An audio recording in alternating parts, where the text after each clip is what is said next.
परम प्यार से बोलिए धन्यकार जी। परीक्षा जीवन में एक तरफ विद्यार्थी की परीक्षा होती है जो कि जीवन में कई बार आती है। आओ संत महात्माओं, एक विद्यार्थी की परीक्षा होती है तो सैद्धांतिक होता है और कुछ प्रैक्टिकल होता है। सैद्धांतिक में अब सिद्धांत है उसे लिखने के लिए दे दिए, उससे सुन लिए, लेकिन प्रैक्टिकल में क्या है, प्रैक्टिकल में उससे कि करके दिखाओ, सामने प्रोजेक्टर सामने की करके दिखाओ, इसे इस फार्मूले को बिल्कुल आप अपने तुरंत हल करके दिखाइए। तो सिद्धांत में क्या है, सिद्धांत में इंसान रटता चला जाता है और प्रैक्टिकल में वो अपना लेता है। तो यदि विद्यार्थी एक बार फेल भी हो जाए तो कोई अंतर नहीं पड़ता, अगली बार मेहनत करेगा तो प्रयास में सफल हो जाएगा, पास हो जाएगा।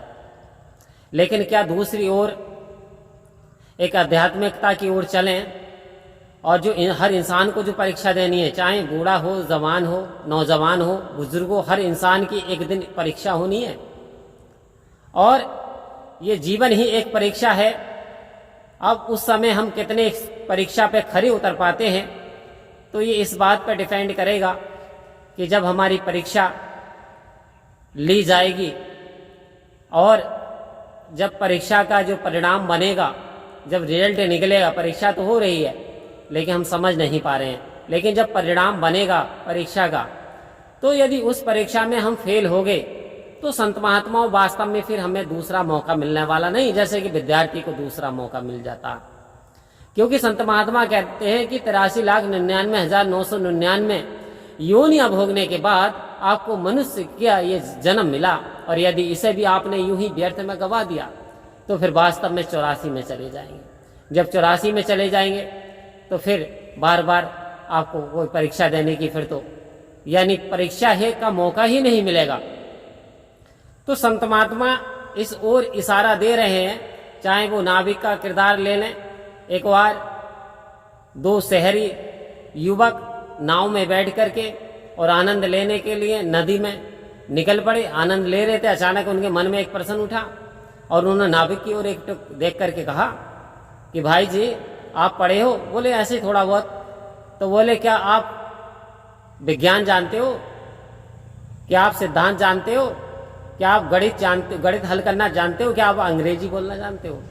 वो शर्मिंदा हो जाता, कहता है देखिए जेंटलमैन श्रीमान जी, मैं नहीं जानता, ये चीजें नहीं जानता, लेकिन इतना है कि मैं अपना जो मैं काम कर रहा हूं मैं उसमें निपुण हूं पूरी तरीके से, मैं उसे पूरे दिल से करता हूं। अचानक क्या होता है, और वो हंसने लगे। जैसे हंसी बनाई तो नदी में जो बाढ़ आ गई, नदी में तूफान ऐसा उठा कि हिलोरें बहुत तेजी से उठने लगी। वो तो प्रैक्टिकल करा हुआ था, उसे पता था कि ये क्या हो रहा। वो घबरा गए, बोले ये क्या? बोले ये नदी में अक्सर ऐसे ही हो जाता, हलचल मच जाती है।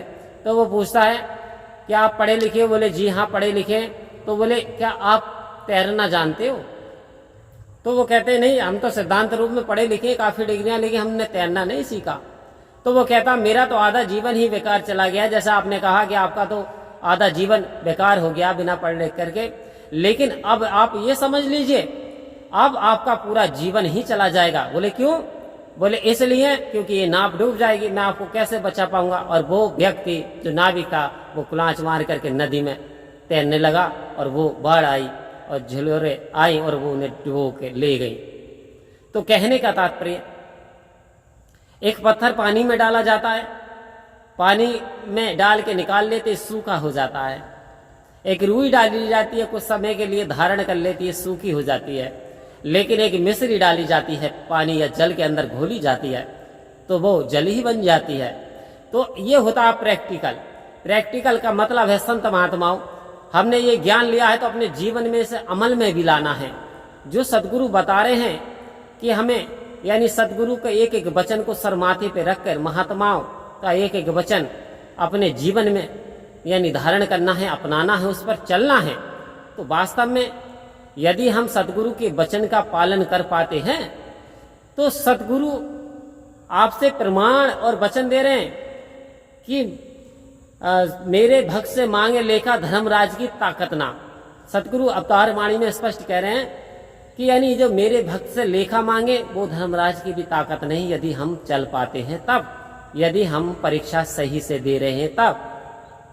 आओ संत महात्मा, हर पल हर इंसान की परीक्षा होती है, लेकिन जब रिजल्ट के वक्त जब आता है जीरो निकल के तो कहता है जी मुझे माफ़ कर दो, लेकिन संत महात्माओं फिर माफ़ी नहीं मिलती। गया समय फिर हाथ ना आए, अंत काल पछताएगा, धर्मराज ने यम जो भेजे नैनो नीर बहाएगा। आओ संत महात्माओं, जागने का समय है, प्राप्त कर लें। परम प्यार से बोलिए धन्य का जी।